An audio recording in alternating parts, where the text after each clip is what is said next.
It's time for MacBreak Weekly. Andy, Rene, and Lory, they're all here. We're going to find out which of them got invitations to WWDC next week. We'll also take a look at what to expect. And finally, Rene can use Apple Maps to drive around Canada. It's all coming up next on MacBreak Weekly. Netcasts you love. From people you trust.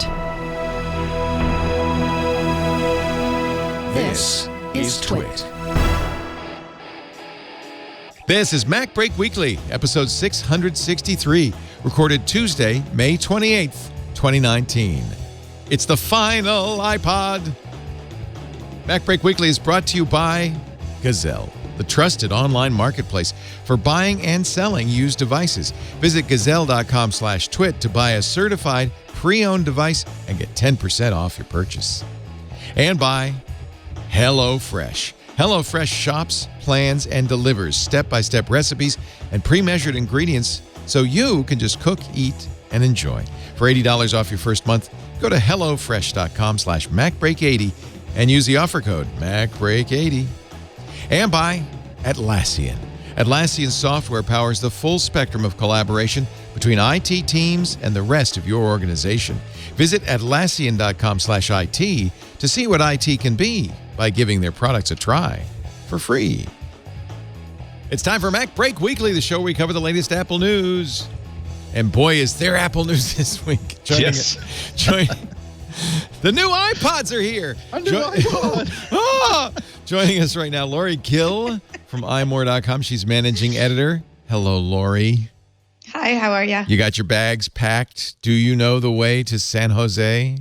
I have my bags packed, and I do not know the way to San Jose. I'm taking a train. Just go south. Oh, isn't that nice? You could take the train. Yeah, Amtrak goes straight there. Sacramento to San Jose. That's sweet. What fun that'll be. Andy Anako, who's been known to take a train or two in his time, that's because he lives in the great Northeast. He is a... Northeast quarter up there. Yep. He contributes to Boston Public Radio, WGBH, and is at natco.com, IHNATKO.com.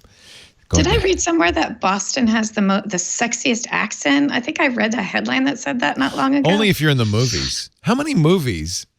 Yeah. Every actor wants to do the Boston accent. Oh well, and it's fun to see. Like you see, they start in like Lowell, and the accent keeps going, migrates more and more south, and winds up in Queens. By the time the movie's over with, here's the Boston accent trailer from Saturday Night Live, just so you. Yeah. Oh no, you're not getting my sound either, John. Do I have to reboot? Oh, yeah. Well, you can imagine. No, I'll leave it to your imagination. See, I have like a bastardized version because like my mother was from Boston, my father was from Western Pennsylvania, so he really hits his R's really hard. He's got that Atlantic accent. Yeah. But fortunately, one of my best friends, his father was like, every time that I need to relocate my Boston accent, all I have to do is remember being like 16 and like he finds out that we're going to be driving to somewhere, and because he was a short haul trucker, wherever route that we were going to take was the wrong route. Said, oh no. See, if you're gonna okay, first of all, you're gonna be hitting the 4 o'clock. That's when the Polaroid plant lets off. So what you want to do, you want to start off on 102, but then after 102, you. Oh Lord, I've been there. I don't know how. I lived in Providence, grew up in Providence, and did not get the worst accent of the whole Pacific Northeast, the Cranston accent. I somehow missed out on. I wish radio beat it out of you. Yeah, but radio beat it out of me. It's true. Montreal accent in the house. Rene Ritchie, the home of the Montreal Bagel. Hello, Rene. And we got exciting news, Leo. They're going to do a remake of Brooklyn Nine-Nine set in Quebec, in Quebecois. I don't know if it's going to be called like Laval 99. Oh, that would be so funny. It is going to be the best thing since the Quebec version of The Office. It's a great show anyway. Is there a Quebec version of The Office? They did like 2 seasons of a version of The Office set in Côte de Liesse near the airport with rival paper companies. Oh my God. And it was a word-for-word translation because apparently the British comedy didn't play in either America or France, but was perfect word-for-word translated to Quebec. So we'll see how it does. Here's the Boston trailer. Where loyalty is king, where the line between right and wrong is blurred, and justice is anything but blind, one thing reigns supreme. You all know me. I'm not just a cop. I'm a father, I'm a son, and above all, I'm from Boston. Boston accent. Critics are calling the film Boston Accent gritty, emotional, and the movie with the most Boston accents this year. The Politician, with the upscale Kennedy-type Boston accent. I am the mayor of Boston. It's all Seth Meyers, I'd like by to the way. clean up this town, but that doesn't mean I'm not going to get my hands dirty.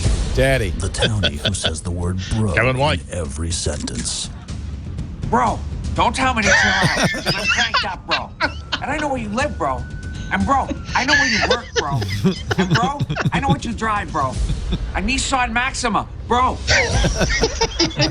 The hard-nosed detective played by a British actor who's trying his best but doesn't quite have it. I know he thinks he's wicked smart, but here's the thing, I'm wicked smarter. And one actor who decided at the last minute not to do a Boston accent at all. I'm gonna go park the car in Harvard Yard. All right, that's Seth Meyer. Great, brilliant. Now, let's move on because there's big Apple news today.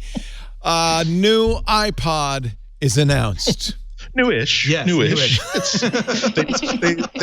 They decided that they're going to honor the DNR order, do not resuscitate order, but they're not going to pull the plug.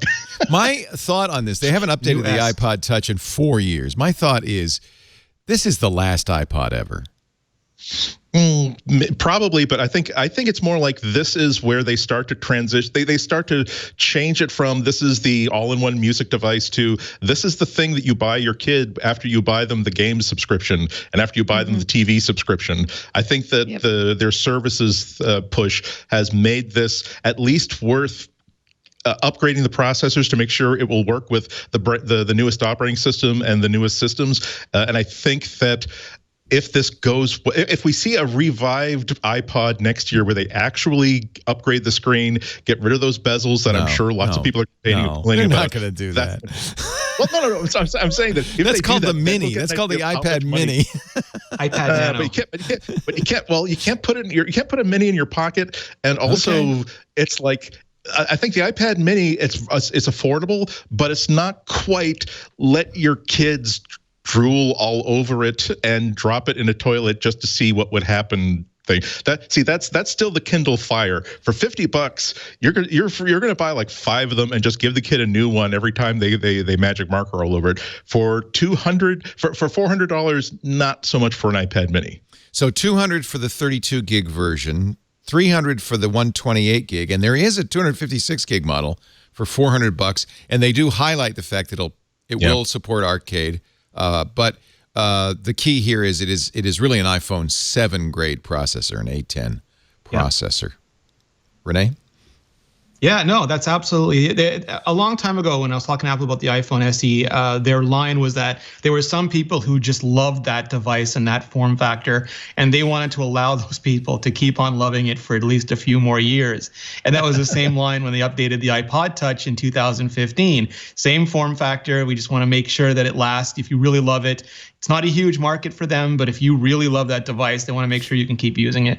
And this feels like the exact same thing. It's like the minimal viable update. It's a new processor, no Touch ID, no Face ID, no Apple Pay, no bigger screen, no Liquid Retina, no OLED, no anything that any modern iPhone or iPad has had in the last 3-4 years. But if you if you were going to buy an iPod Touch, no matter what, now at least you can have one that will last for iOS 13, 14, and probably 15. You could probably get a used iPhone 7 for less and just take the Some people SIM just out. don't want the radio. Like, yeah, they just don't. They don't want their kids to have the radio. They don't. They just want like a very. And also, a bunch of people told me that in the accessibility community, they use it as a very low cost screen reader. Yeah. So they get this, and also schools who are doing coding projects, they get the kids a bunch of iPod Touches to run their sample apps and things on. I'm looking. So it's like very niche uses, but very. I'm looking on Swappa, for instance, at an iPhone 7.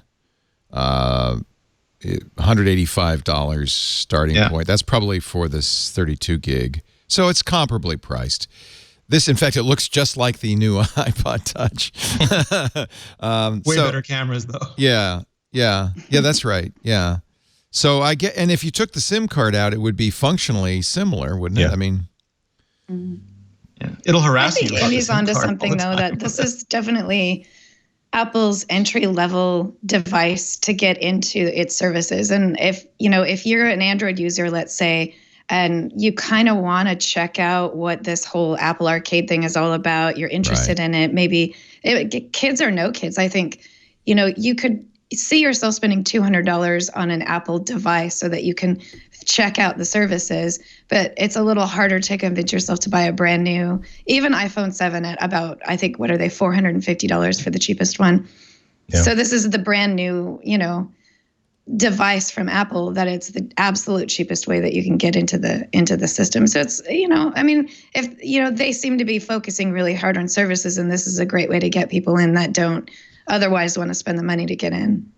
Yeah. Another thing that occurred to me, it's been so long since I've even used an iPod Touch that is it can you use it as the iOS pairing for an Apple Watch? Because if you could use that as the thing that would give you the sort of services that you want from the watch without necessarily having an iPhone as your main thing. That's something that I'd like to try, because interesting. I came so close to buying a Series 3 watch over the weekend when they came down to something like $200, because Android Wear is just, boy, it's like the kid that is like waiting for their parents to pick them up from soccer practice, and is starting to wonder if they even remember that they have a son. That's how Google is treating Android Wear at this point, where if you own one, you're kind of ready to realize that maybe they're never coming for me ever, and maybe I should just get an Apple Watch and a secondhand iPhone. Bad news. You have to get an iPhone. There's no Apple Watch app for the iPod Touch. I think they're missing a trick there. I agree with you. That would be a very interesting combination. I've always thought that even if you could just pair it with an iPad or a MacBook, I think that would open things up so much. But I'm sure there's something enough to just the iPhone people. Okay. I still think you could make a note of this. We'll talk again in 5 years. I think this could be the end of a much heralded technology line, the last iPod. Yeah. I just don't see 4 years. I mean, it took 4 years to do this. Are they going to do 4 years from now? Are they going to do another iPod Touch? I just don't see it. I mean, the only slightly awkward thing is it keeps a 4-inch screen on the market for another 3-4 years, which means developers have to support it for 3-4 years. And how long is Apple going to want to make sure iOS works on it?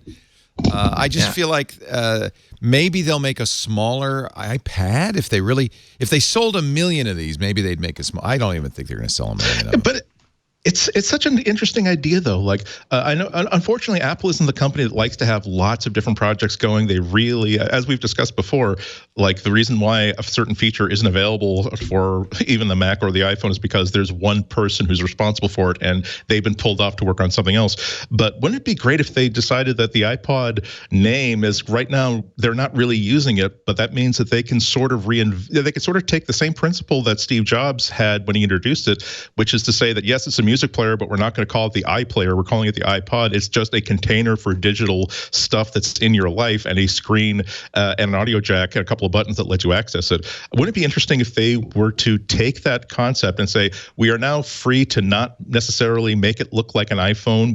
We're free to put extra buttons on it if we want. We're free to even make it a larger square screen if we wanted to.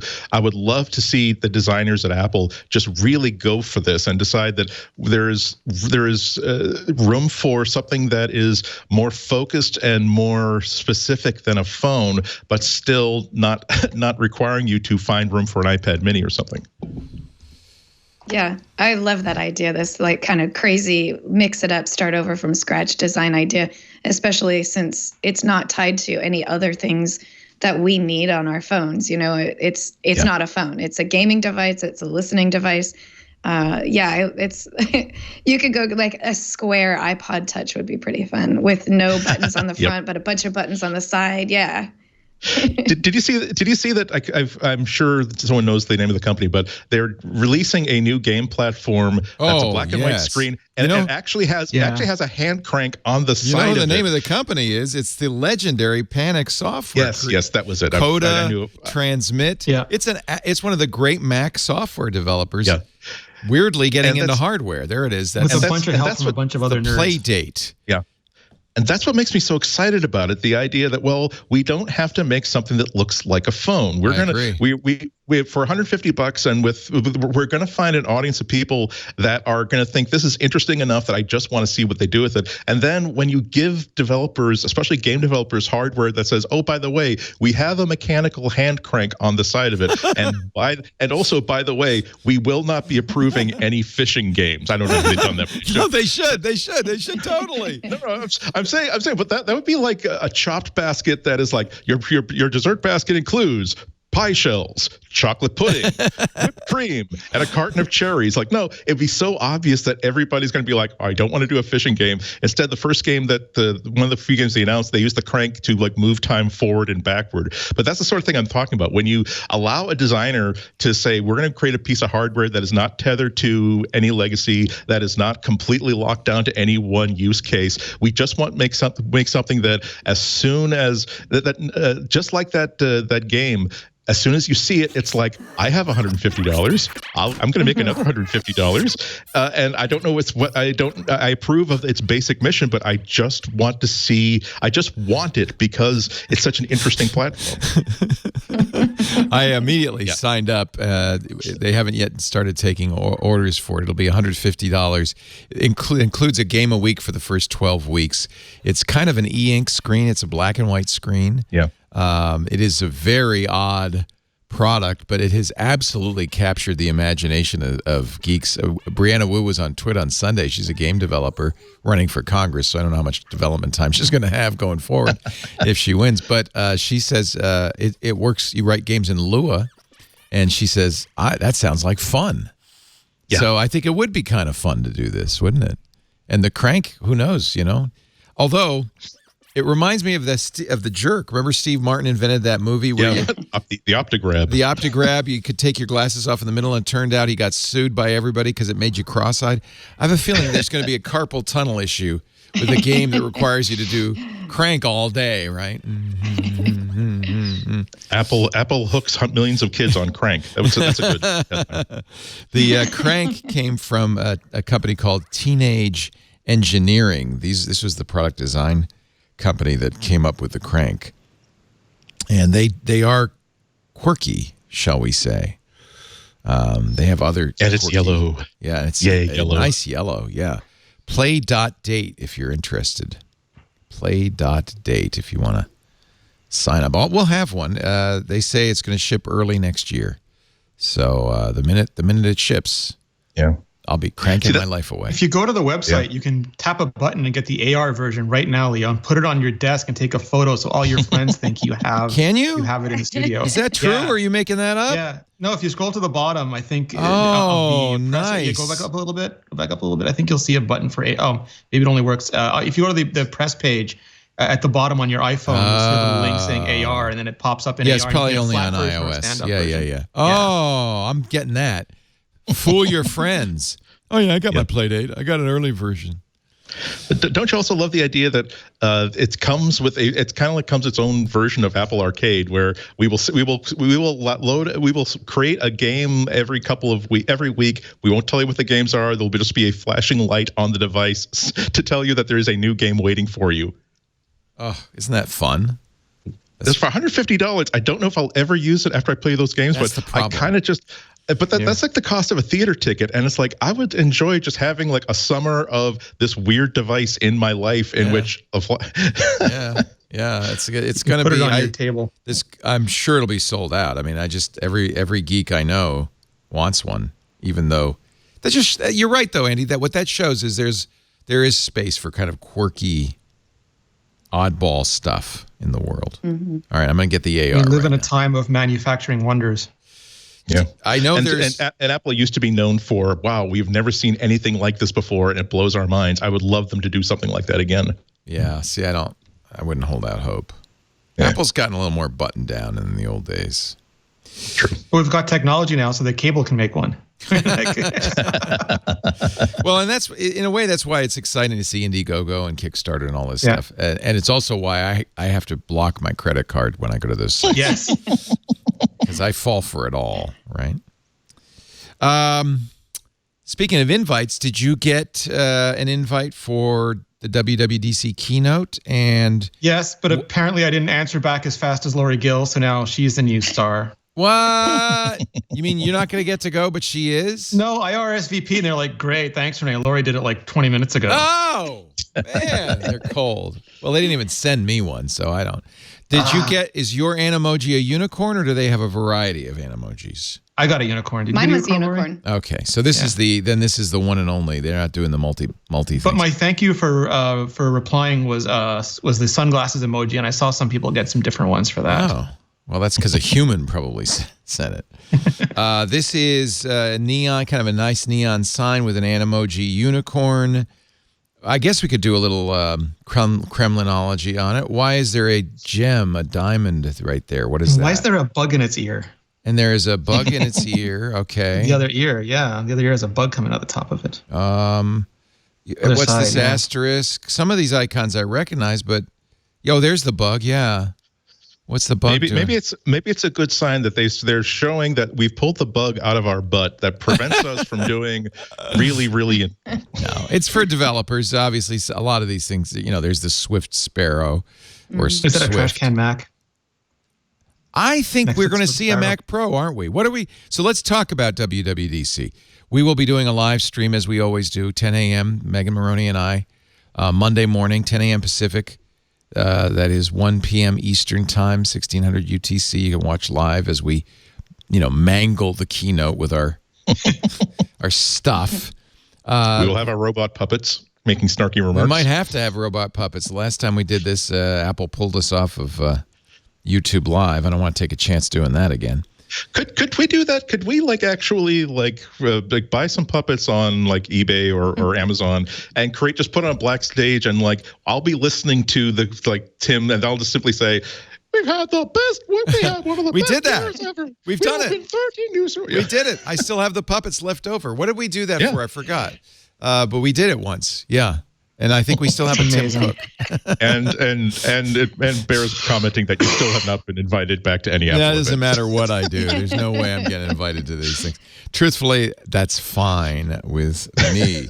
So let's talk about what we know and what we don't know. Let me ask you, Rene, Mac Pro? I mean, they clearly putting out the new MacBook Pros and the new iPod Touch ahead of time was a way of clearing. That's what Jim said last week. Jim Dalrymple said it was clearing the decks for the conference. You think they'll mention a Mac Pro? I'm hoping. I mean, they have to. Yeah, if it is able to ship before the evening of December 31st, 2019, I expect we'll see it on stage because that's what they did with the 2013 Mac Pro. Phil Schiller was up there. That's what they did with the 2017 iMac Pro when John Turnus was on stage. They showed them off. They gave them the big, very dark, very rock and roll intro, and then they had one backstage that you couldn't touch. And I think that if that's ready, and the new Pro Display, which we're hearing more and more about, I think Guy Rambo a couple days ago said you're going to be able to control it from your device, not just your computer, but your iOS or your macOS device. Control everything, save the presets, reload the presets onto other devices, True Tone, all those sorts of things.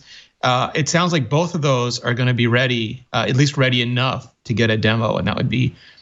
I'm in the mentality where Apple just has to ship because the iMac Pro and the Mac Pro came out real late in the year, even after being shipping. But I think this is a big developer event, and that's the big developer machine, and that's the thing that's going to make people happy at the show. Let's watch Phil Schiller from 2013. Friends. It's a sneak peek. Oh, and the crowd went crazy. Little did they know it was going to be video editors, terrible musicians, device. I bought it immediately. Graphic designers count on products like Mac Pro to get their work done. That's still true. And our most advanced Sort of. users just want to get their hands on the fastest, most expandable Mac we make. But this And the Mac it won't Pro is be really important to delivering on expandable. that.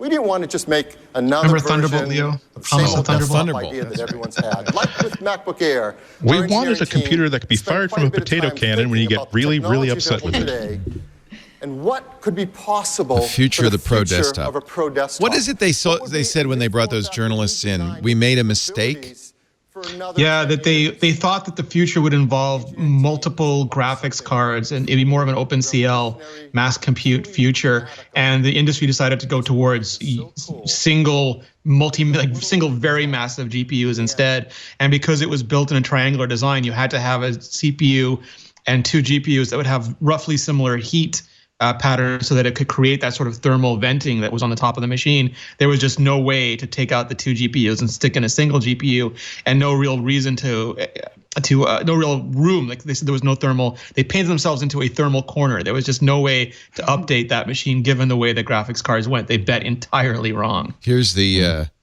2001 Space Odyssey introduction. Turn up the music.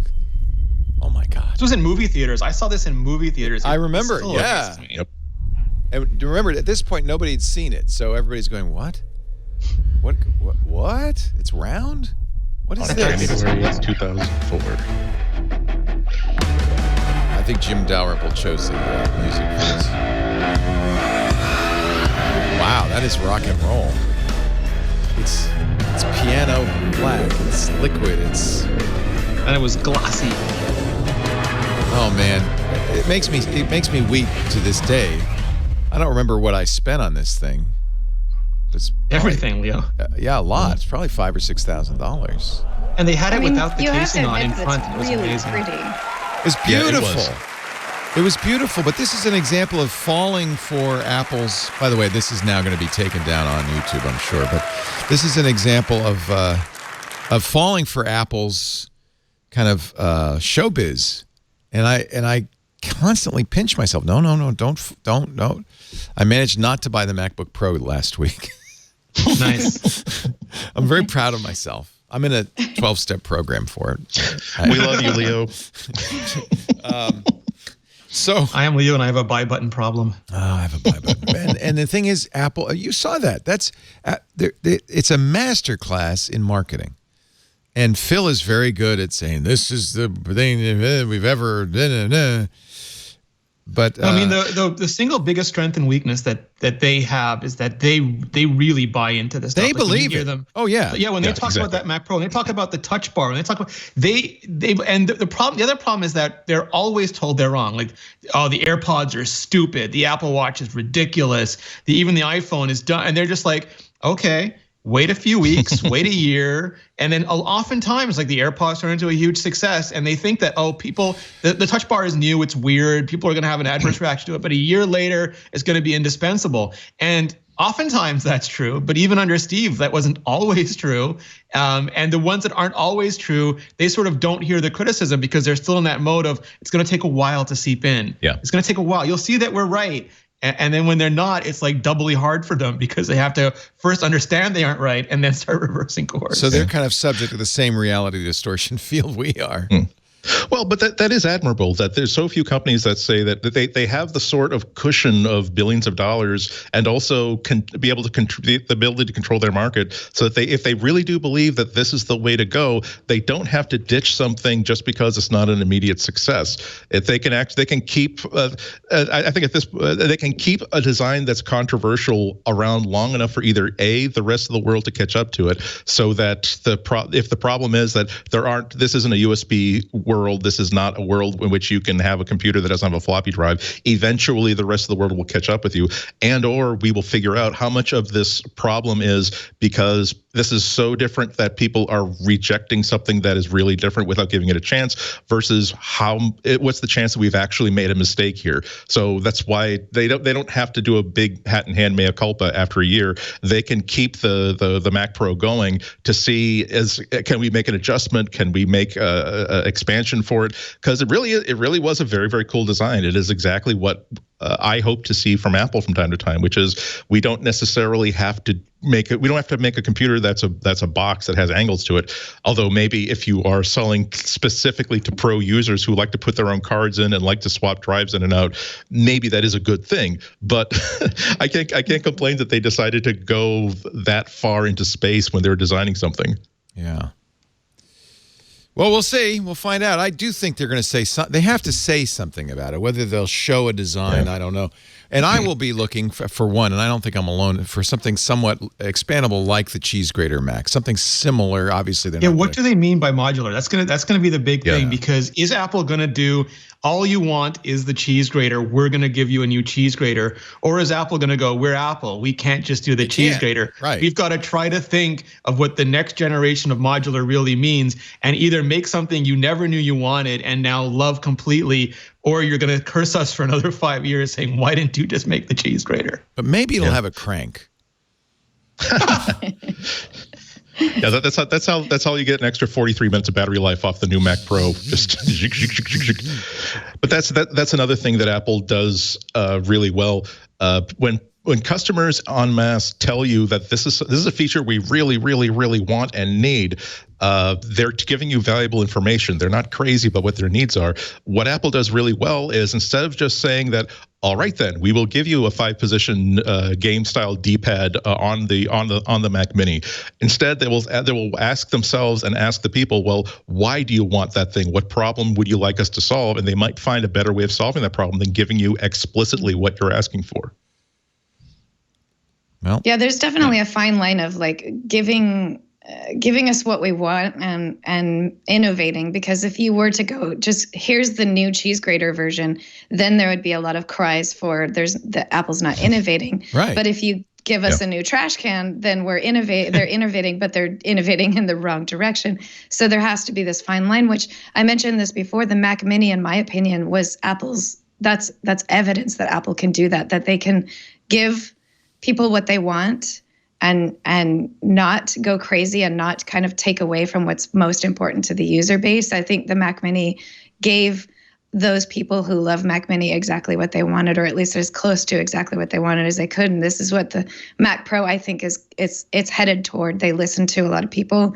They've been spending a lot of time in research and development. I think when they finally do present it to us, it's going to be a lot like the cheese grater, but maybe with a little bit of innovation, a little bit of both. But I think they learned their lesson, and they're not going to do that again this time.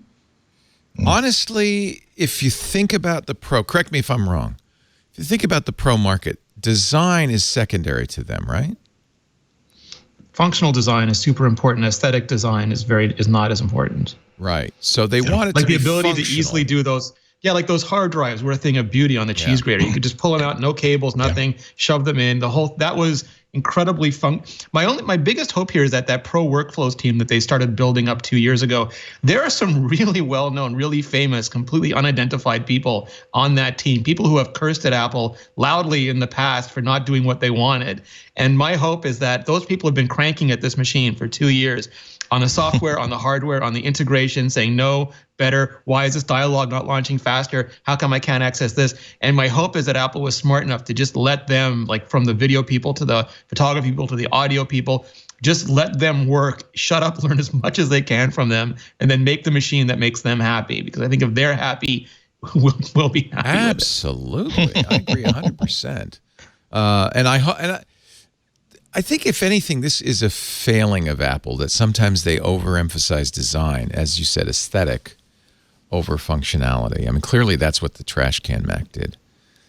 And they admit it. But will they learn that lesson and make something that is truly functional? And then they don't, with like the battery case, and people say that they've lost their spirit of design, and Steve Jobs is dead, and Johnny Ive is on hiatus. Yeah, to be fair, Rene, Steve Jobs is dead. That's true.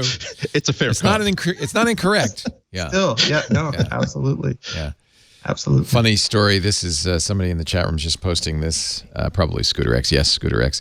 They interviewed Justin Long on 9 to 5 Mac about the I'm a Mac ads. He says, we made 300 of them. Yep. Steve Jobs rejected almost all. 300 of them. These great John Hodgman, Justin Long ads. Actually, this was on People TV's Couch Surfing. He said, of the 300 commercials shot, only 66 ultimately aired. He said some of the funniest ones never aired. Zach Galifianakis says a drunken Santa Claus. Put that on TV Plus. I would watch the crap out of that on TV Plus. Yeah, put it on. Yes. He said Jobs was concerned that they would be too funny. He says, basically, Steve Jobs preferred they weren't super funny because he thought that would detract from the point of the commercial. And it's a good point. True. I've seen commercials that are super funny. Yeah. But you don't Justin, remember the product. Don't be mean. Don't tell us that there's these super funny things out there unless you can give us an illegal YouTube link. That's so mean. And my question is, does John Hodgman have 300 corduroy jackets, or is that maybe he does? Maybe he does. Wardrobe. It was does. Weta Digital did them for him. You know what? See, this is the tech columnist part of my brain working. But John Hodgman has actually sort of symbolized the evolution of Microsoft and Windows, where now he's got a really, really cool beard and really, really cool glasses, and now Windows is, wow, you mean that there's it's a touch screen and you can fold the screen back, and wow, that's actually I would kind of like to hang out with John Hodgman right now. He's the new John and Hodgman. What does Justin Long look like right now? Yeah. So let's bring those commercials back and just let them talk and see what happens. Let them air. So Harry McCracken, good article in Fast Company, what we can expect and not expect from WWDC. He says, and I don't know if I agree with this, without a doubt, the star of WWDC will be iOS 13. iOS 13. Maybe from Apple's point of view, iOS certainly is their most important software. The iPhone is the most popular, and people care about it. And my guess is that dark mode is going to be as popular as an emoji bomb. And we know how popular people just love the idea of dark mode, Leo. They could just say dark mode, send everybody home, and people think it's a rousing success. Well, it's true. It's easier on the eyes, I think. Once you use dark mode for a while and you go back to light mode, it's like, wow, that hurts. Anything you don't have that you want that desperately, and they finally give it to you, is like... Yeah. Renee, when you do your review of iOS 13, I want it to be 2 words. Dark mode. Dark mode. Mic drop. Nothing else. I was joking with Lory because my favorite review I ever did was in 2011. I reviewed the iPod Touch, and the entire review was, this year it comes in white. Your review this year will be even shorter, by the way. Yeah. This year it has an A10 and up to 256 gigabytes. But if I could say, this year it has dark mode. But I have a feeling Apple's going to add a couple other new features. I am excited about the potential of making the beautiful iPad Touch something more than just a giant iPhone, and that would require some specific features in iOS 13. We've heard they're coming, including multi-window displays, stackable windows, multitasking, 3-finger gestures, mouse support. Support. But let's find out if that's accessibility only, or whether that's accessibility, but clearly a precursor to getting developers used to incorporating an external pointing device, so that in a couple of years, when they figure out how to adapt the interface so that it makes sense for all apps, they'll do that. My understanding is that it's just like you flip the switch in accessibility and it just works. And it's weird that they would put it under accessibility. Maybe that's just because they're religiously allergic to admitting you need a mouse on iOS. But my understanding is you flip that switch and then you can use the pointer. So we'll see how that goes. See, I think Apple is so dogmatically behind touch that they don't want to admit people would want to use a trackpad or a mouse. So they make a smart keyboard. I mean, they've already broken that wall, And also, I was, it sounds weird, but I was actually using a mouse with my Android phone last night for reasons that would make sense if you were seeing what I was doing and why I wanted it. Why at some point I decided I'm sick of reaching up to touch the screen. And I was reminded of how non-intrusive, when you have a really well-designed touch interface, which iOS definitely is, if all you do is you just throw a mouse pointer on there and you just simply allow people to make those clicks and those drags by having an external device, that's enough. That really, really works. Maybe the way that Apple thinks is that they couldn't do that unless they really baked external pointing devices into the user interface. But given that the only thing that a mouse cannot possibly work with is 3D touch, and that's either on its way out or it's still very, very optional, I don't see that it would be a huge hindrance.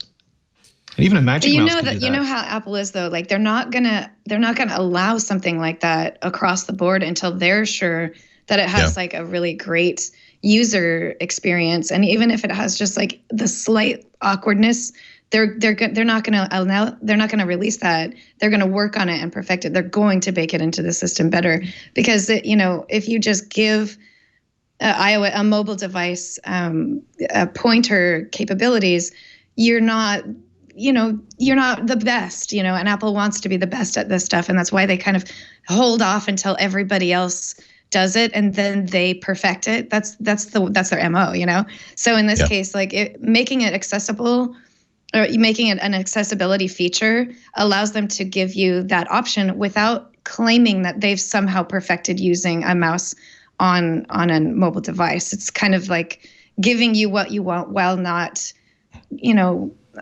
making a less awesome user experience. It's your choice if you don't want that user experience to be awesome, I might be That's a great observation. I might be a little weird because, and maybe it's because I use Emacs, but when I'm on the keyboard, I just want to be on the keyboard. And I noticed that I put this bridge keyboard on the iPad, and I use touch much less. I'll even use keyboard shortcuts to go home or go into search. I think that that's correct. That if your fingers are on the keys, you want to stay on the keys as much as possible. What you don't want is switching modes all the time. Yeah. Well, one of the hindrances is that if you're using an external device, you can actually see the tip of the pointer as you aim it towards the thing you want to click on. Whereas when you have your finger always gets in its own way. So for some things, it's like for like drawing and stuff. You're right. You'd want to. Yeah.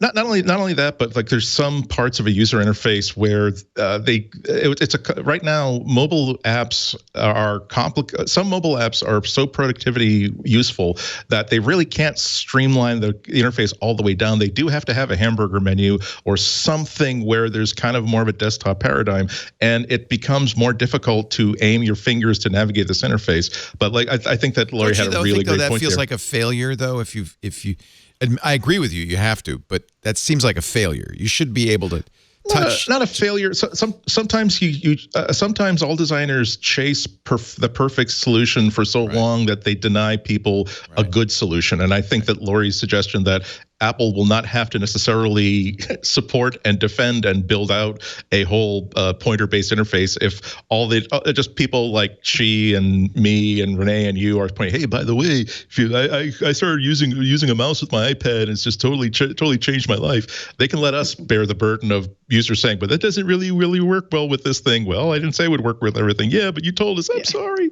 We didn't say it worked well. We just promised. It's the thing. Like people want touchscreens on their Mac and they want trackpads on their iOS devices, and they sound mutually inconsistent. But it's exactly what you said, Leo. You just don't want to change context. So if your hands are up, you want to touch things, and if your hands are down, you want to move things, and you want to have both options. And if you don't, it always feels like something's broken. Yeah. I just feel like the device should tell you what you're using, and it's why really, honestly, the iPad could be a little confusing if it has a keyboard and a mouse. It really should be a touch-only device, I feel like. But maybe I'm wrong. I don't know. I see what you're saying, though. Yeah, it's just confusing because you have both modalities. Yeah, and your brain is thinking two different things. Like especially with the bridge, I know exactly what you're talking. I actually look for a trackpad when I'm using the bridge keyboard because there's that space down there that makes it so familiar to a laptop. So. And then my brain also sort of resents me using that keyboard when I have to reach up and touch the screen. Yes. Like my brain is like, it has to switch modes to touch if I'm using any kind of keyboard. And in the reverse, if I've been using an iPad a lot and like got used to touching the screen, if I switch back to my MacBook Pro, I'll reach up to touch the screen for things sometimes. Like our brains don't want to do both. Our brains only want to do touch, or they want to do the keyboard and mouse or trackpad mechanics. 10.15. God, I hope they don't call it 10.15. macOS next. Will it be Death Valley or will it be Joshua Tree? Oh, I like Joshua Tree. Can we just call it macOS 11, please? Well, I think the 10 is superfluous at this point. We're just at macOS 15 now. Oh. Yeah. Okay. Yeah, because it is macOS 10, 15. Yeah. 0.15, yeah. So confusing. Anyway, Marzipan will be one of the big stories, the ability to put iOS apps on the desktop. We talked to Greg at Agile Tortoise this morning on iOS Today about Marzipan, and he says, it really will depend on what capabilities Marzipan allows macOS developers. It might be considering, and his app is unique. It uses, I asked him, he said, I pretty much use every API except augmented reality. I don't use ARKit, but every other API. You could put it in the about screen if you cared that much about Put an AR kit about screen, Greg. Just like that's James all. Thompson. Yeah, that's right. His about screen is wild and peacock. Anyway, he said that may be a problem with Marzipan, and maybe set more. And plus, it'll only work with the latest versions of macOS, so it might make more sense for any developer who has a Mac version, and which he just created recently for drafts, to stick with the traditional way of coding as versus Marzipan.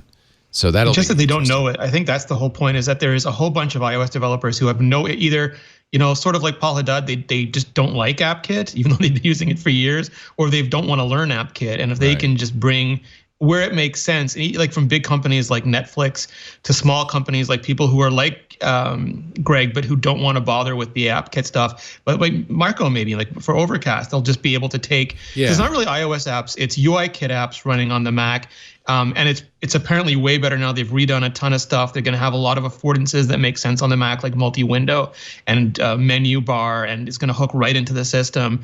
And they'll be able to make something that looks like, maybe not a traditional Mac app, but a next generation Mac app for a bunch of software that we would have had to put up with, like an Electron app before. It would be a way better solution. Oh God, I have so many Electron copies. They keep of freezing my computer. There will be a new TV app on macOS, and that's been confirmed by Apple. That's of course for the Apple TV Plus stuff, but also I mean that makes sense. I think a lot of people use their laptops for watching TV. A lot of young people, especially. Why buy a TV when you have a laptop? Mm-hmm. They're going to separate the podcast app away from music, just as they have on iOS. That's good for us. And music won't be Marzipan. It'll be based on iTunes, so that it should still have all the stuff. People were worried they were going to lose a bunch of iTunes functionality, but it sounds like a stripped down iTunes, not a ported over iOS app. So going forward, you'll have iTunes, music, and podcasts, 3 different apps? iTunes, I think they're going to bury in a folder for legacy people who want to use one of the 5 obscure features that only they really want to use. Like, and they'll have music for the mainstream use. Yeah, let's bury it. Reminders and books will be revamped. I don't know I guess I use reminders. That's pretty sweet. I think Guy Rambo posted some screenshots this morning from iOS 13. Nice. Bless his deconstructive heart. WatchOS 6 will be out. The wearable will, according to one rumor, gain its own app store. That'll be interesting. Yep. So you can buy apps right on the watch. Okay. You still have to have the Apple Watch app on the iPhone. So that was interesting because I asked Guy about that, and his thinking is like, now as a developer, you have to make an iPhone app if you want an Apple Watch app. You can get around it a little bit with messaging apps, but pretty much you have to make an iPhone app. And if they have just a way to make dedicated Apple Watch apps that don't have to have a companion, like if it makes no sense to have an iPhone app, and also it's another step towards independence. One day I would love that you can just log into an Apple Watch. You don't need to have an iPhone. You can have any phone you want. You just log straight into your Apple Watch and it's its own thing, the way that the iPhone became with iOS 5. I think a lot of people would love that. It took the iPhone until iOS 5 to go PC free, and the watch is way more highly constrained. So if it takes until like iOS 6 and 7, WatchOS 6 and 7, I think, take those steps, and this is one of those steps. 3 new Go ahead, Lory. Apple Watch has really suffered in the app game. When it first launched, there were a lot of people that were trying to kind of when it first launched, any app that you had on your phone, it had to be a companion to your phone app. It wasn't really its own app. It was kind of secondary to the thing that you had on your phone. And then they were able to kind of create these dedicated apps for the Apple Watch, but they're more like companions still, where you got some functionality on the watch, but if you want the deep functionality, you have to go to the phone. And I like the idea of an app store dedicated to Apple Watch that's on Apple Watch, because it might help developers kind of conceptually come up with something that they think like works dedicated to just Apple Watch. And of course, you still need your iPhone, but if this could allow for that separation, just like Rene is saying,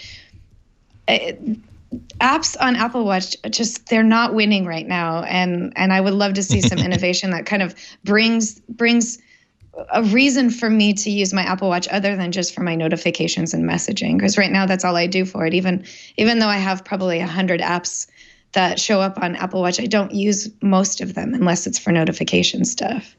Well, Apple is going to add 3 health-focused features to Apple Watch. I'll probably only use 2 of them.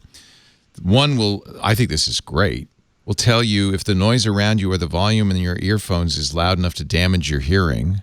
That's fantastic. A warning that it's really loud in here, I think would be great. A new Cycles app for tracking menstrual cycles, and a new Doses app that reminds you to take your medication. Those all make sense, I think. Yeah, I think there's a lot of fitness tracking companies that are adding women's health to their tracking stuff. And there's the big privacy concern, though. We learned that at least one menstrual tracking and pregnancy fertility app, at least a couple, according to the New York Times, are sending information about a woman's cycle back to the home office and maybe even to Facebook, which which is bad. So if it came from Apple, I think people would be more comfortable, don't you think? Exactly. From my perspective, in fact, not long after that article came out, there was quite a few where they were sharing our 10 out of 16 our personal information on that. Yeah. And from my perspective, that it's not a big deal because we all do it, but it feels so private to me that it feels more private to me than you knowing about any of my other daily activities, where I walk, where I eat, how often I go to Starbucks. That to me just felt more invasive and more intrusive. And so app developers, they were contacting me. Oh, we've got this new women's health, tracking. And I thought, nope, not going to touch that. I don't know. Don't trust it. And this idea that I can track my women's health stuff right on my Apple Watch, and that it's not going to be shared with other people unless I choose to. It feels a lot better. It feels a lot safer. I feel a little more protected with that level of privacy. And it's no different than, my lung health or my eyesight health, but it felt more intrusive for some reason to hear about that. So it's going to be my favorite addition to the health app for sure. Yeah. You need to. That's one of the many areas in which an app that's not the project lead, and if the project lead and most of the developers aren't women, what's the point of it? You're probably not going to get it right. Good point. We need more women in development. That's for sure. We asked James Thompson when he was on last week on iOS Today, creator of pCalc, if he was worried about being Sherlocked, because there is a rumor there will be a calculator app on the Apple Watch. pCalc does that already. He said, "Well, I don't think Apple's going to do a hexadecimal calculator for the watch." So I think he's safe on that regard. Also, Voice Memos app, and I do use something called Just Press Record to record directly on. I think we all use Just Press Record on our Apple Watch right now. I don't think they'll be Sherlocked either, because, and this is actually what Greg said from Agile Tortoise today, is Apple usually does like 70% solutions, which means if you do the 100% solution, you still have a shot at a mark. The good app's Moriarty Apple. I like it. Nice. You've been Moriarty'd.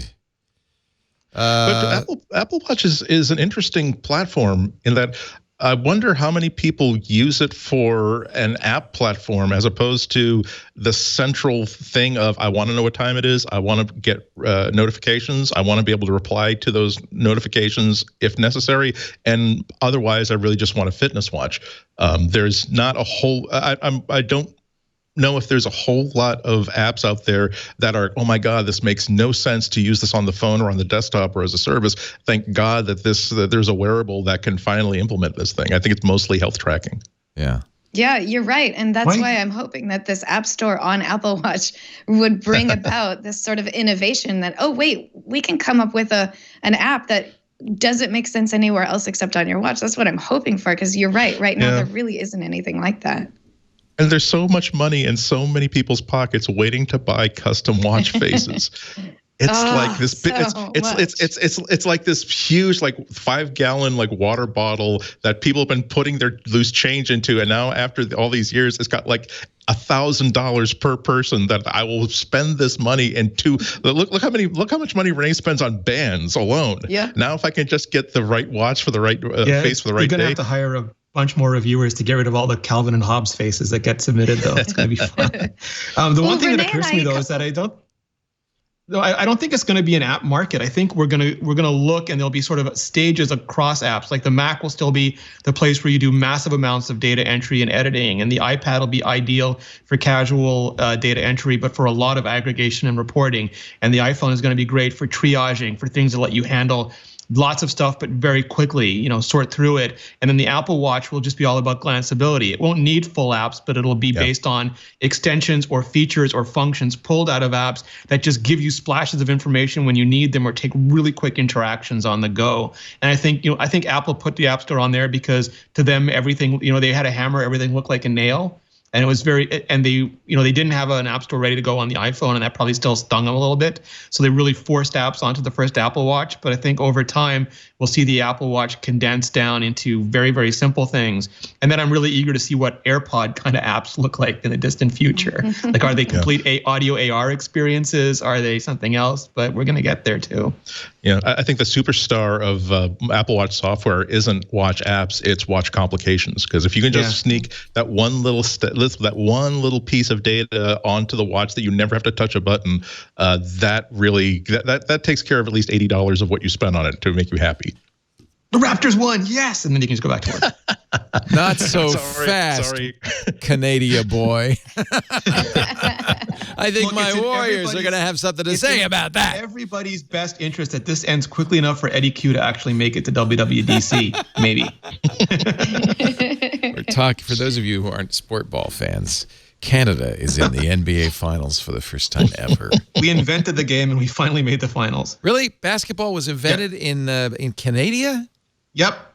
That's the one with the apple basket, and they put a hole in the bottom, and that story? Yeah, I forget the guy's name, but it's a famous, one of those Canadian heritage moments. Yeah. What about I just put a basket up there? Hey, okay.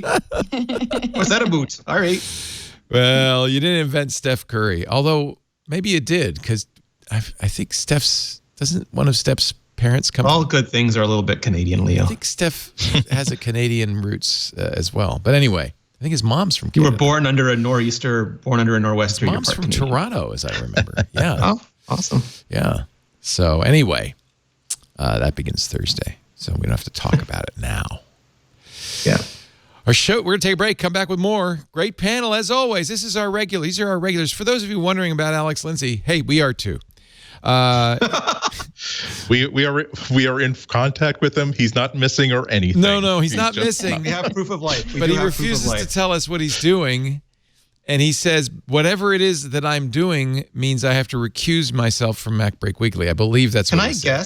Can I guess that he's already standing in line for the Mac Pro because Apple knows however many Alex buys is a canary for how successful the product will be. He's going to buy 100 of them, right?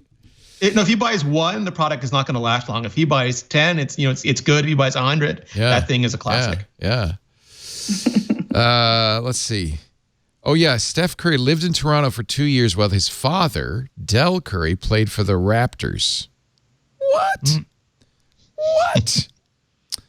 And here, this is, of course, from the Star, so I don't take it with a grain of salt.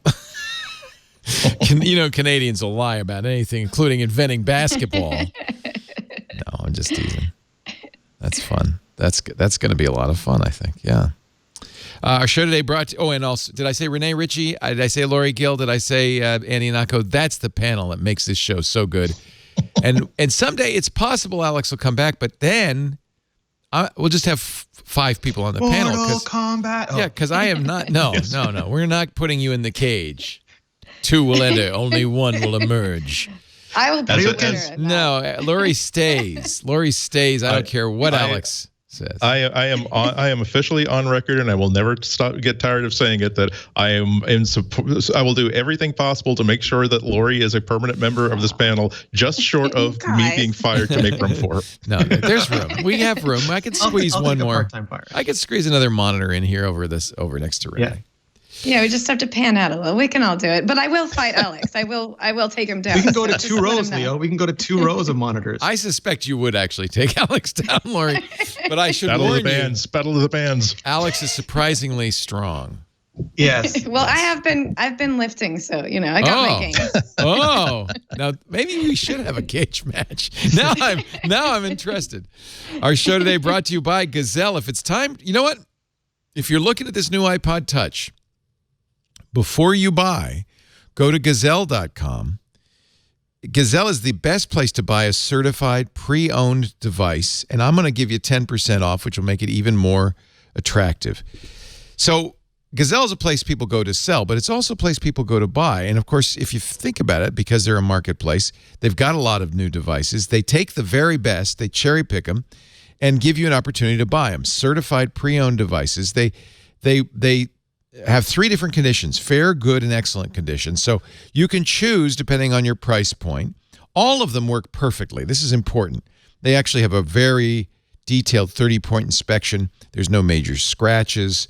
And it works perfectly. And of course, is always backed by a 30-day return policy with no restocking fee and free shipping. So it's completely risk-free. They have everything from an iPhone 6 through a 10. They have Samsung Galaxy phones, MacBooks Air and Pro. They even have iPads, Standard, Air, and Pro. So they have a lot of great stuff, certified quality, no risk to buy them. I'm going to guess that if you're looking at an iPhone 7, you might want to look at getting more storage and getting it from Gazelle for the same price. I mean, an iPod Touch, get an iPhone 7 for the same price. Financing is also available on all devices. They use Affirm, which means you do it at checkout, and you can get instantly approved. Gazelle has a really great selection of quality pre-owned devices, a great choice for students, for kids, for people that, lose a phone and can't bring themselves to buy another brand new one. It's always a better deal to buy used at Gazelle. You know that. And if you don't know what to do with your old devices, check out Gazelle for competitive offers on your used phones, tablets, and computers. In fact, a lot of people, it's a dual transaction. They get rid of all their old stuff at Gazelle, and they buy the next generation. Level up with new tech from Gazelle. Gazelle.com/twit to buy a certified pre-owned device and get 10% off your purchase. Gazelle.com/twit. Don't rush to buy that new iPod Touch. At least check out Gazelle first. And with 10% off, that's a good deal. You might even save money. Gazelle.com/twit. iPod Touch. Huh? You want an iPod Touch? No, you don't. I already got one. You got the old one? I did. No, I ordered it. It's really? coming on Thursday. Why? Yeah. Why? My iPod Touch is old. Mine is it's like 4th gen. But don't you have an iPhone? What do you need a touch for? I have a couple iPhones. I don't know. I don't know. It's a disease. It's an Apple disease. I think we all have it, where you just buy crap from Apple even if you don't need it. Yep, it's true. We just want to support It's not them about need. It's about want, Leo. Yeah. I am going to I like that pink color. I'm going to have to work really hard to not buy a Mac Pro if they not. But they won't. If they talk about it Monday, they're going to say coming in December. December 31st, 12:58 p.m. Yeah. So I'll be safe. Huawei's chairman says Apple is my teacher. I don't know if Apple should celebrate that. He's saying if the same thing could happen in Apple, China could ban Apple. What would happen then? Huh? I had Ben Beharin on Vector earlier this week, and I asked him the same question, and he gave me a really interesting answer because he's done a ton of research on topics like that. And he said that if you go down to Shenzhen and Guangdong, so much of their employment, their GDP is based on Apple's business, all the manufacturing, all the parts, all the suppliers, that it would be incredibly difficult, harmful, and damaging for China to mess with Apple because it would be literally just tons of people unemployed. That didn't stop us from messing with China. But we don't have the same problem. Like we're not completely dependent on China. The soybean farmers, those things. But the manufacturing industry, Apple just and even if they try to stop or tariff too high Apple phones, Apple stops making them. That again increases unemployment in provinces where China is desperately trying to increase the economy and increase the employment. Trade war has collateral damage everywhere. It's a nasty thing. It would hurt a lot of people. And I just hope that there is a reason for banning Huawei that has to do with national security, not trade, that it's not a political decision. Although the president's really muddied the waters because in one sentence, he said, it's because we don't trust Huawei, but if they made a trade deal, we would trust them again. The two things aren't, so the way I look at it, there are two things you have the people who do InfoSec, and they are very serious about the fact that by the time you detect a backdoor, it is already too late. It would be pervasive. Right. And all of that is one thing. But then you have the politicians who look at the very real security stuff and use that as part of their leverage in negotiations. And they can choose to believe or disbelieve or implement or not implement what is very real security information, depending on how they want to go politically. So I think they're both separate separate facets. And for the record, the worries about Huawei and their level of involvement with the Chinese government, including possible partial ownership from the Chinese government, that's been going on for 10 years. This is not just something that the Trump administration has latched onto. So I can't speak to their specific motivations for taking this particular action at this particular time, but this has been something this has been a what should we do about this company problem for a long time. Well, and much of what you say about Huawei, you could say about any Chinese company doing business in the United States. Are you going to cut them all off? It's pretty selective. They pretty much shut down ZTE last year. They're about to shut Huawei out of business. The big problem is that there are only 3 companies that are competing to build out the worldwide 5G network, and because Huawei has both incredibly good 5G hardware technology, and it's much cheaper than what you're going to get from like Ericsson. If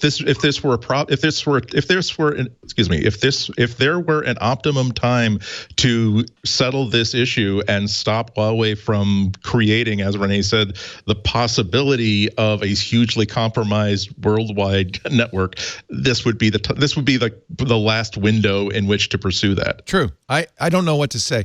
Remember though, Andy, it's not just 5G at this point. Now they're really killing Huawei as a phone manufacturer as well. The ARM thing, I mean, they can engineer around Android, but they, as far as I know, they cannot engineer around ARM. Right. So ARM's pulled out, Qualcomm's pulled out, Google's pulled out. There is a 3-month, period of time. I think there are probably going to be a lot of P20. I know there are a lot of P20s and other Huawei phones on eBay right now, very cheap. If you want to pick one up, just remember you're never going to get updates again. We were talking to our Android Central team, and they said that it's completely unknown whether this ban applies to the Mate 10, because does it apply only to phones that were shipping as of May 15th or whatever the deadline was, or phones that have been announced by then, and they're going to have to go to court to figure out what can be shipped and what can't be shipped, and that's horribly messy. It's messy in general, and JP Morgan said today that one of the consequences will be a severe drop in iPhone sales in China because one of the reactions from the Chinese people is kind of circling the wagons around Huawei. Yeah. They expect Huawei phone sales to go up considerably in China, which will cause sales, according to JP Morgan, of less than half of the iPhones sold in 2015. So a big drop, potentially a big drop in China.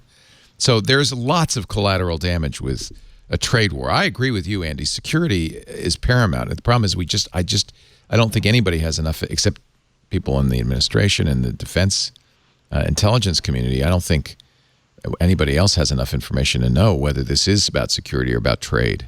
It's just unclear. And at some point, the problem is much more than just one company in China, and that's the other issue. I don't know what we do at this point. I really don't.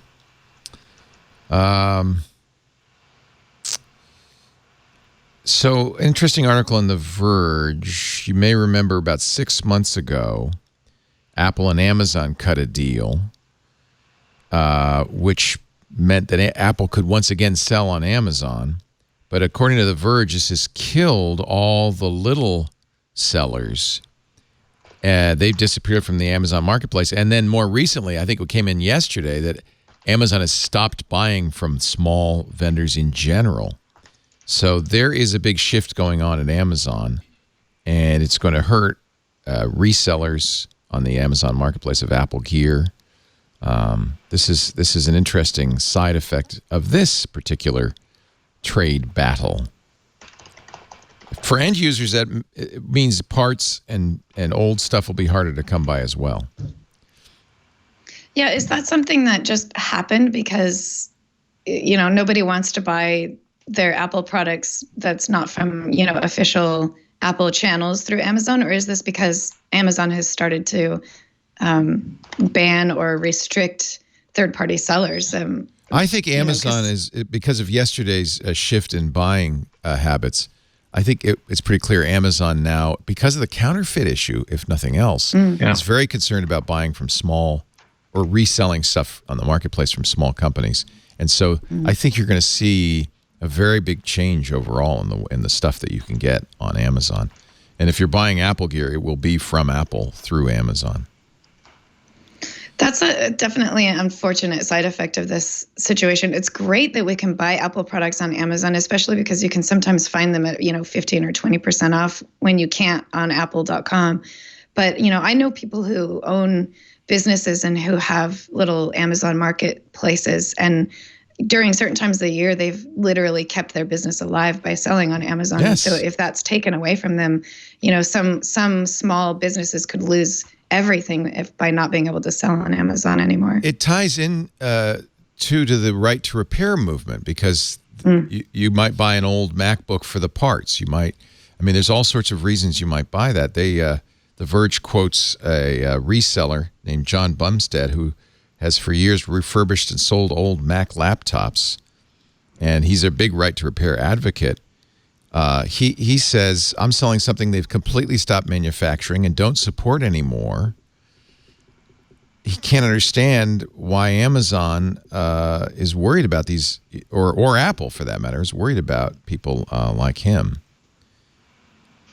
Yeah, if it's one thing if there's third-party sellers trying to sell the brand new iPhone XS or XR, but if it's just selling old. Yeah, who cares if he sells an iPod like a 60, one of the old iPods with the scroll dials wheels? Who cares? Apple doesn't make it and sell it. Yeah, and as we've I was only able to fix my my 2015 MacBook Pro when its SSD went south, because I was able to buy a little cheap $12 plastic edge connector adapter that will allow me to use an M2 type modern Samsung memory storage module with the 2015 MacBooks. Proprietary, not really proprietary, but not modern compatible thing.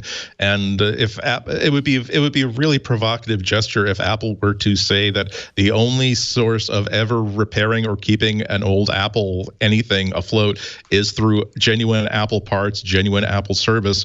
That would be, again, a provocative act that would demand revolution and rebellion. Yeah. Bumstead says, he said, I've had a number of friends go out of business. It's hard to say Amazon is the cause, but it's sort of a death by 1,000 cuts situation. He's gone to eBay, basically, and his personal website to sell the stuff he can no longer sell on Amazon's marketplace. Yeah. There are people that can take the classic, a kid dumped a whole glass of water into the laptop and actually fix it and bring it back. Yeah. So it's and for less money than it costs to replace a 3 or 4 year old MacBook with a new one. So again, this really does seem like Apple would be putting a thumb in people's eyes for absolutely no compelling reason. So I hope that this is they find a balance point between this. All right, let's take a little time out. We'll get back to the show. Lots more to talk about, but first a word from our sponsor. Now get ready. It's going to make you hungry. HelloFresh. My mouth's watering already. HelloFresh offers home-cooked meals made simple. We had the Dijon chicken the other night. It was so good. Delicious meat, all the ingredients you need to make an incredible meal. It's America's most popular meal kit.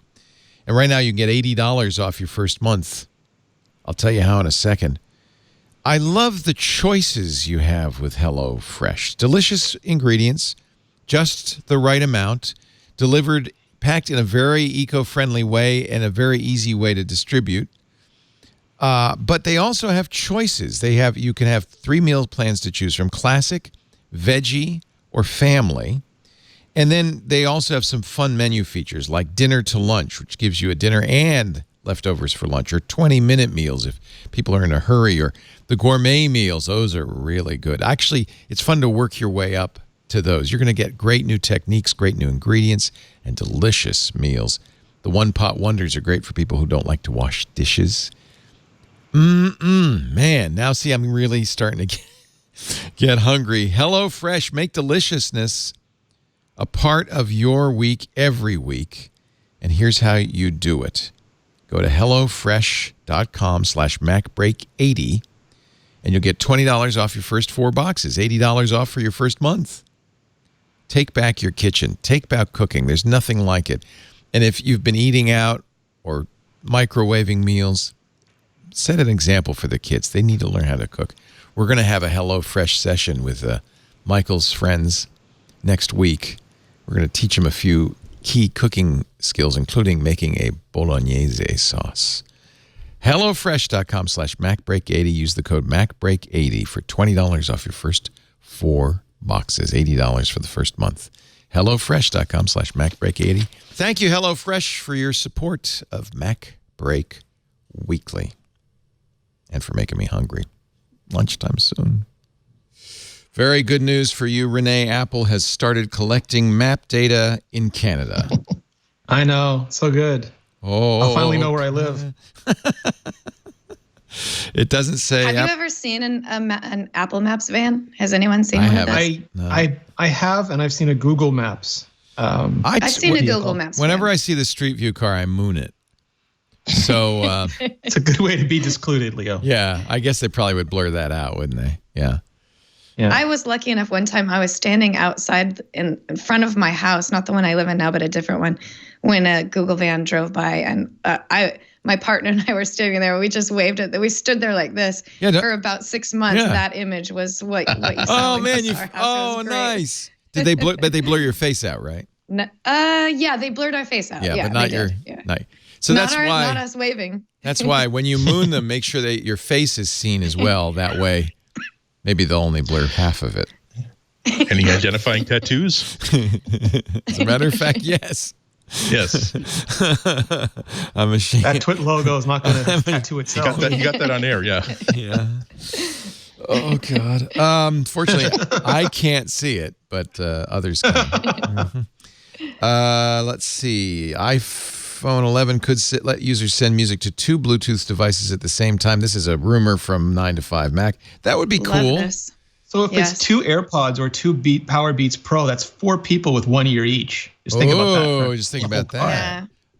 Oh, that would be. Or even like headphones and an AirPod or a HomePod, or a HomePod, speakers and headphones. I love this idea. Car Bluetooth and AirPods. Mm-hmm. Is this coming from somebody like Steve Troughton-Smith? Is this? And it's from Mako Takara.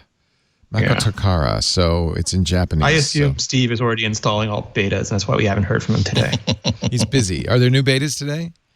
No, but I'm sure Steve has them. No, the dev betas came out today. Yeah, and I saw 12.13.1. When did that come out? I just got that.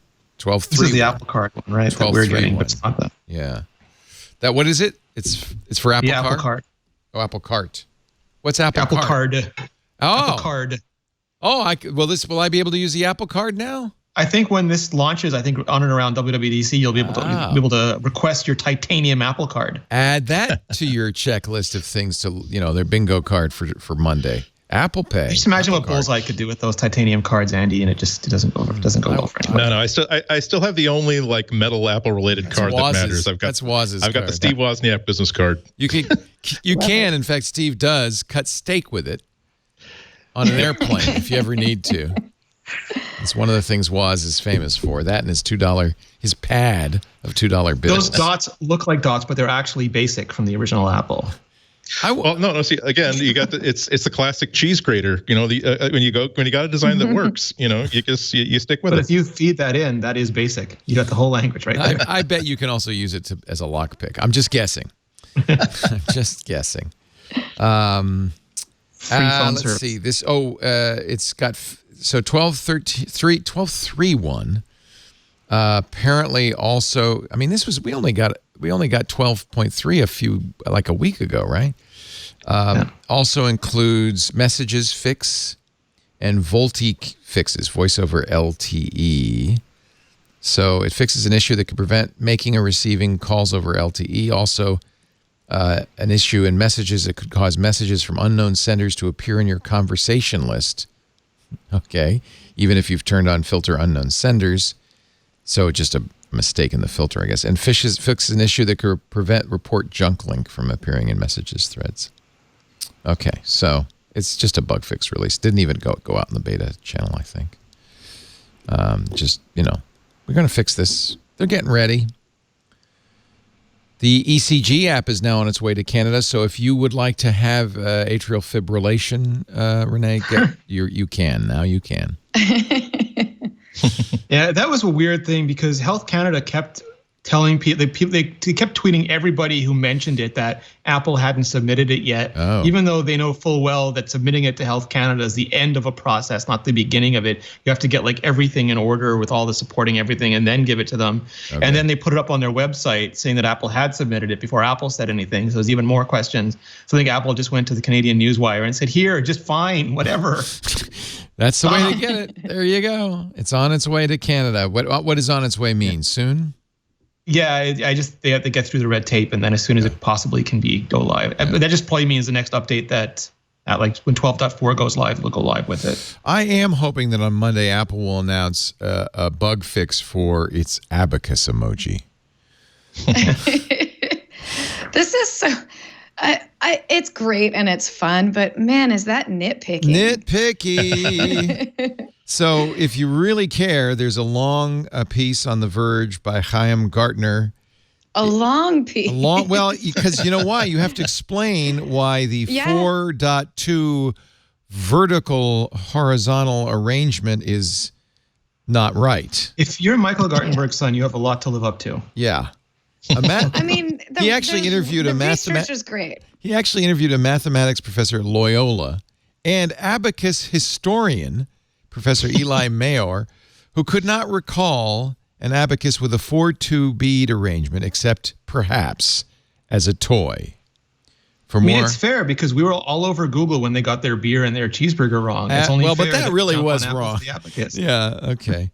The Chinese would typically use 2 beads at the top and 5 at the bottom. The Japanese 1 at the top and 4 or 5 at the bottom, but never on its side and never 4 and 2 left and right. So actually it's not. And then Chaim writes, in the name of fairness, some abaci from different phone manufacturers are also off, historically speaking, but Apple's is the worst offender. I know this because I went and checked them all. Google, Microsoft, that's the important thing. Filed a radar. Google, Microsoft, and Facebook are the leaders in this field. All three have mathematically and historically correct abaci. On the other hand, Samsung, Twitter, and WhatsApp are also incorrect. All three brands use the Western-style abaci, but with 6, 7, and 5 beads, respectively, making them little more than depictions of a toy. But you really couldn't do anything at all with the sideways 4-2 arrangement. Our great national abacus nightmare is still ongoing. I am not a nitpicker. I'm a pedant. There's a difference which I will now explain to you in a 2,000-word essay. Using an abacus. I would like to make fun of this, but I'm the person pointing out regularly that look, the lobster emoji is red. It's red. If you want to say this is a living creature that was boiled alive, that's fine. But maybe you want to change it to like a greenish brownish blue. Yep. So true. Wasn't there kind of something about the squid emoji too? Oh, it has too many legs. Or I think it's facing the wrong way. Like it's technically upside down. A new video mural on display in San Francisco from the artist JR. It's called Chronicles of San Francisco. I know about it because Tim Cook tweeted it because there's an iPhone or two in it. Is there? Where's the iPhone? I don't see it. Oh, no, wait a minute. There's iPhone integration. You can use the JR Mural's iOS app to explore the mural. Oh, I get it. Wow. So here, let's just here it is at the Museum of Modern Art, the SF MoMA. The Chronicles of San Francisco mural is a moving masterpiece by my good friend JR Art, Tim Cook's good friend. And is it AR that they're using? He's going to show. He's going to hold up an iPhone and wow, cool. It's a kind of a neat mural. So JR is showing us here what you do. Turn up JR's audio. Let's hear what he's. Look at this. Opening and some people on stage. Oh, look, they're applauding. The best part is you can listen to the story of every person. Look at this. I think it must be French. I grab, for example, the book. Yes. And I go on the phone and I grab the app. Yes. Which is free. It's called JR Murals. Okay. When you click on it, it's going to let you explore the mural. Oh, and when you sacré explore the bleu. mural, it basically recognizes the piece, even on the cover here. But if you grab the whole mural and you look, for example, at those guys on stage that are right now, you can listen to them. Oh, that's neat. And listen what they have to say also. If I click on, I don't know, this woman even here that you don't see her face, then you can hear her story. Wow. And you can do that all over the city. Portland, Oregon. Wherever you actually... This guy put a lot of work into this mural. You actually walk even in the book. Look at that. Clicking on the person here, and then I can hear... my name is Angela. That's kind of cool. So there you go. That's the go to the San Francisco MoMA and bring your iPhone when you look at the Chronicles of San Francisco exhibit. There's a lot. Functioning Apple One with unique accessories sells for $471,000 at auction. Andy, did you bid on that? Yeah, look at that. It's the briefcase Apple One. Look at that. Yeah, it's like you forget that there wasn't a standard case, so people would build it into whatever they wanted to build it that. Although I'll say that monitor was like the lust object for like geeky kids, because it meant that I don't have to plug it into a TV. I actually have a screen that does nothing but show video from my computer. Ooh, sweet. So the most an Apple One is sold for is almost $1 million, I think, like $800,000. But they've also gone for considerably less. So there you go. That's that's kind of in the middle of the price range. So. I just hope that they're going to. I hope that they're going to like museums and places where people can see them publicly. It's just like when a really brilliant piece of art goes from like when the Salvatore Mundi like goes when a new Leonardo picture gets bought by private hands, and then it's an investment thing, so it's just in some sort of deep underground storage locker somewhere in Switzerland. Whereas if it were bought and put into a museum, now everybody can see it and everybody can enjoy it. And I think that historically significant computers like that are going to have the same sort of cachet. That this is what computing was like. This was someone who, even if you were buying a computer instead of building it from scratch, you were essentially just buying a board that you then had to sort of build and make useful somehow. There's a great museum in Tokyo that has a lot of this older and kind of odd technology in it, going back many years. I wonder if I can still have my picture. Let me see if I can find the picture I took. My favorite one was an Abacus calculator. Which, oh yes, yeah, you showed, I showed it. Yeah, it was a calculator. Here it is. It was a calculator. I think it was Sharp. Yeah, the Sharp EL428 Solo Cal. But note, they got the abacus correct with the proper orientation, the single bead at the top, the 4 below. But it also had a calculator. Just and skeuomorphism had its day, but it has no place in modern computing. What we call a transitional object. So yeah, but to second your point, Andy, I think all this old stuff should be acquired by museums and stuff because, they're probably not useful to anybody, except for nostalgia. But they are historic pieces in many ways. And if they want to buy my old iPhone, I'd be glad to sell it, or my old iPod. I think I have the original iPod. Classic. Yeah. Do you have the classic? I have the original, the day one iPod. With a FireWire connector and everything in my museum back there. Someday. Oh, yeah, I posted a picture of a set of Lisa computer Twiggy drives that I have, and I recently got like a message from someone saying, I have a Lisa 1 with the revision B ROMs that can only work with that. And I'm trying to write an emulator. Can we talk? And I'm like, okay, let's talk. That's awesome. Yeah, it's fun to have that old stuff. I still have my music was on there too, including Britney Spears and the Backstreet Boys. So Well, that's part of the fun, isn't it? You have these things in the drawer, and then like 8 years later, it's like finding a box of your mixtapes from junior high. Yeah. Before we get to your picks of the week, folks, it's time to hear from our fine sponsor, Atlassian. Atlassian has a lot to do with getting this show on the air. Our entire IT team runs on Atlassian.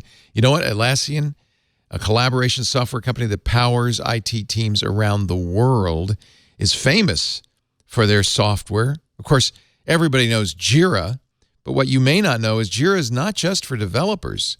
Atlassian offers an affordable, reliable set of tools for all teams of all kinds and all sizes. If collaboration is at the center of your world, and we know that IT is at the center of our world, you need to know about Atlassian. It gives you the tools to let you plan and execute faster than ever. IT is at the center of this complex cloud-based world, and you know what? In business-critical workflows, failure is not an option. We use Jira to keep track of who's doing what projects they're working on, and what stage the project's at. We use Confluence to document what's done. That's really important. In fact, one thing I would say about Atlassian is not just collaboration within the team, it's also communication outside the team to colleagues, clients, customers, stakeholders, everybody who needs to know what's going down. If you've got code, you need Bitbucket. If you have ops, you've got Ops Genie and status page, so you can better detect incidents, coordinate response issues, efforts, resolve issues faster. And of course, as always, with everything, keeping up stakeholders up to date is really important. The boss ought to know what you're doing. It's good for you, and it's, trust me, good for the boss. Atlassian is for all teams of all sizes, from DevOps to Agile to IT apps to Ops and ITSM. Whatever's next, Atlassian's got your back. And as always, you can choose the tool that's right for your current framework, but trust that as you grow and your needs grow, Atlassian can grow with you. Look at all the stuff Atlassian does. And because it all integrates seamlessly, you stay in one platform, makes it easier for you. Like all of Atlassian's products, the tools for your IT team are easy and free to try. Just head to Atlassian.com/IT to find out which Atlassian offering is right for your team. Try Atlassian today to see what IT can be. Atlassian.com/IT. Thank you, Atlassian, for supporting the show, and we're very proud to be an Atlassian house. Now let's kick off our picks of the week. Lory Gill, what am I buying this week, Lory? You might actually want this one. This is the latest and greatest coming out of 12th South. They finally updated the BookBook case for the iPad Pro 2018. Oh, I love it's so cute. I love this. It is. It's a cute little thing. I think it's not just cute though. So yes, it looks like a book, which is just adorable.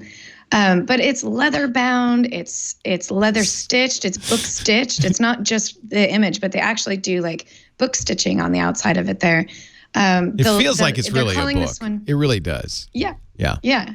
And they're calling this one Volume 2 because they did update it. They added a couple things. There's a little pocket on the inside so that you can slip some papers, or actually my idea would be to slip in one of your super thin keyboard cases, like I think Logitech makes that ultra slim keyboard case. You can slide it right in there.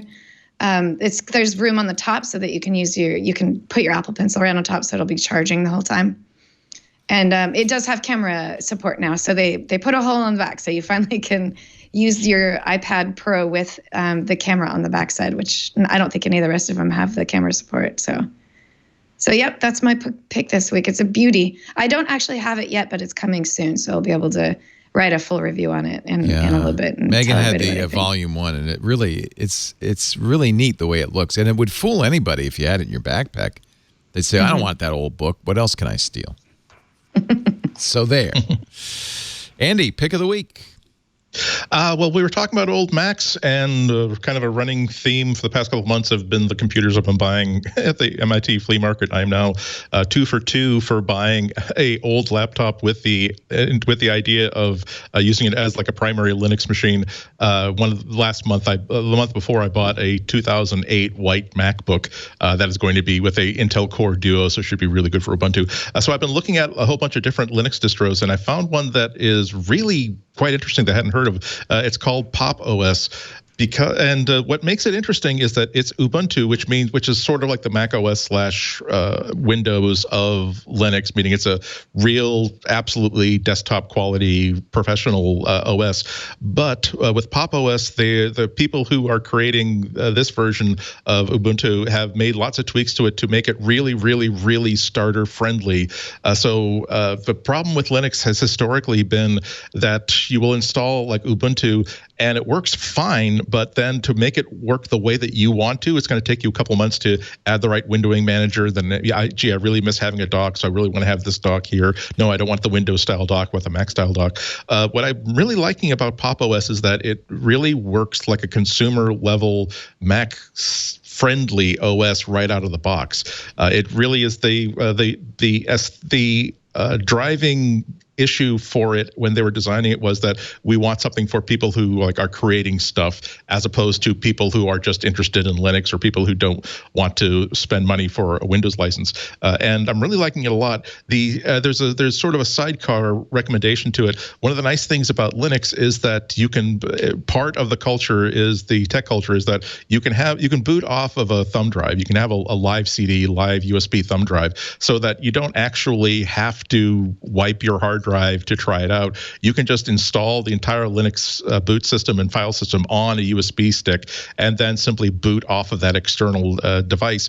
So that's how I've been testing it on my old MacBook. And there's a really cool Mac utility called Etcher that will make that really, really simple. You just download the ISO file, which will have like the installation stuff and the boot stuff from whatever source is packaging your Linux. And then on your Macintosh, you use that to basically install that ISO into the USB stick to make it into a bootable Linux USB system. And it works when at the very, very end, the Mac says the device you've just inserted is not readable by this Macintosh. That means that it really is all prepared. And then if you simply reboot and then tell the Mac or tell the Windows machine or whatever it is to boot off of this USB thing, you will have a completely functioning Linux desktop or completely functioning Pop! OS desktop. And if you don't like it, after a couple of days, you haven't changed anything to your main system. If you do like it, then you can install the full system onto your internal drive directly from the USB drive. So it costs you nothing to sample these other versions of Linux,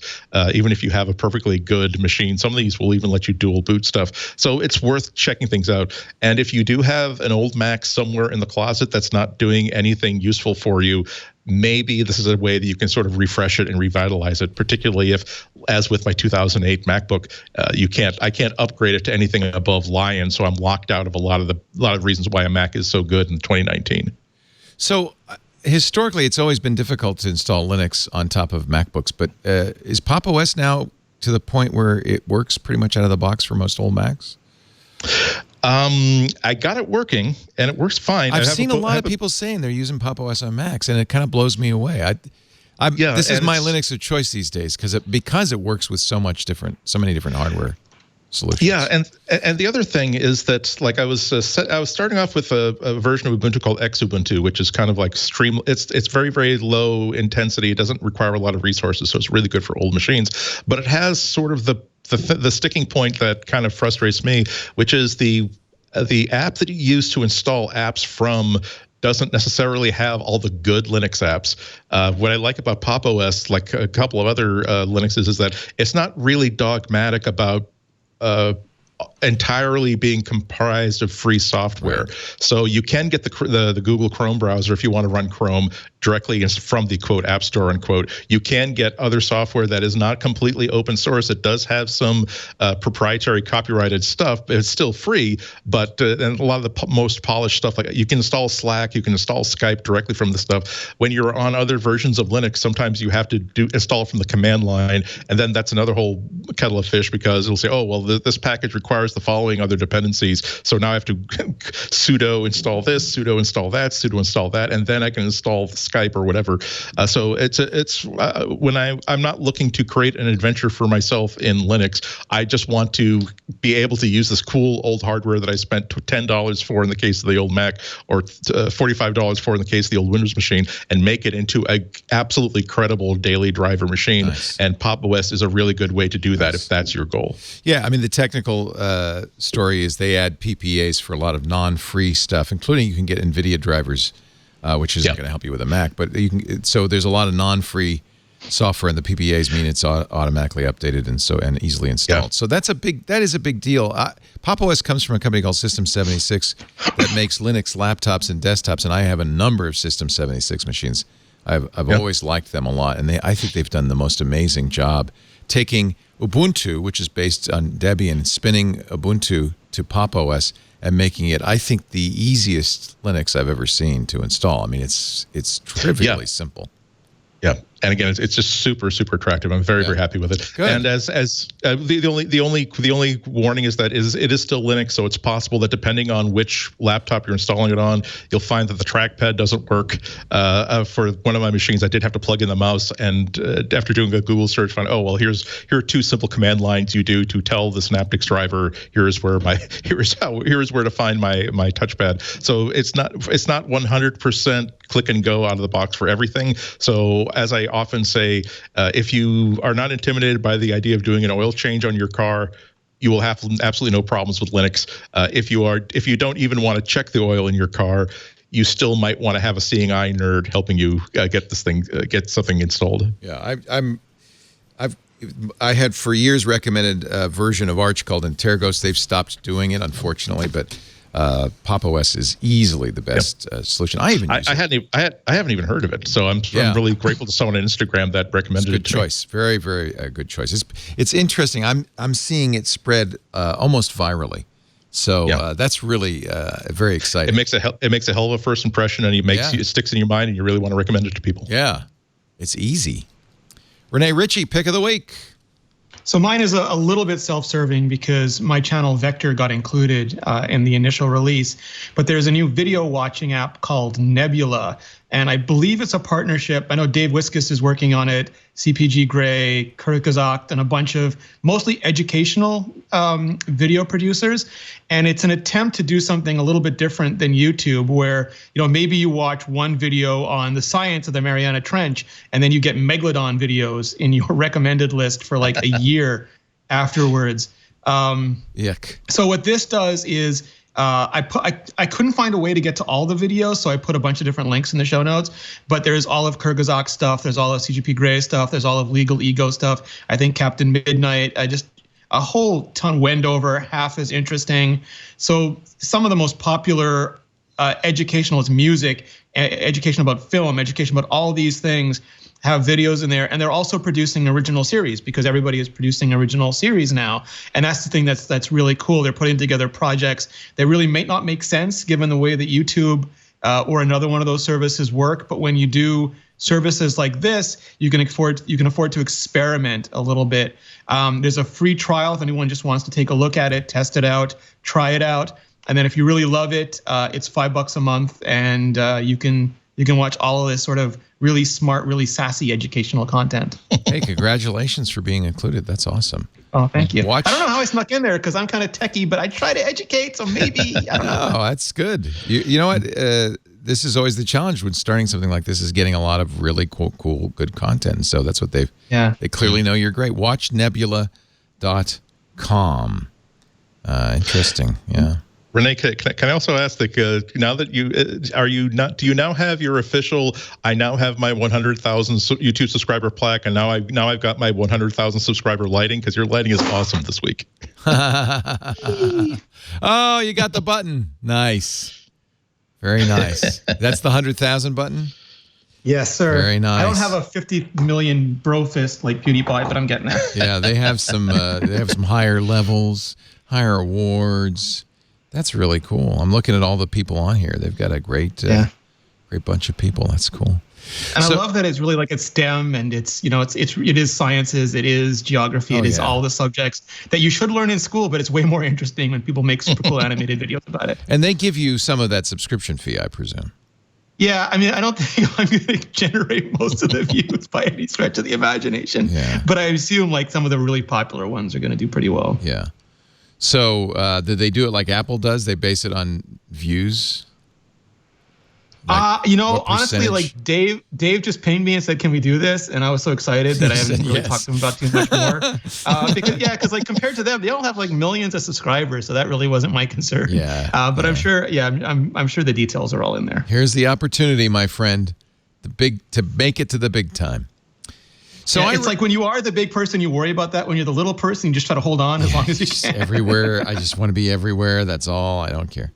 I recently read, actually this morning, an article by Maciej Czeglowski, who is the hardest name in technology. He's the guy who does Pinboard.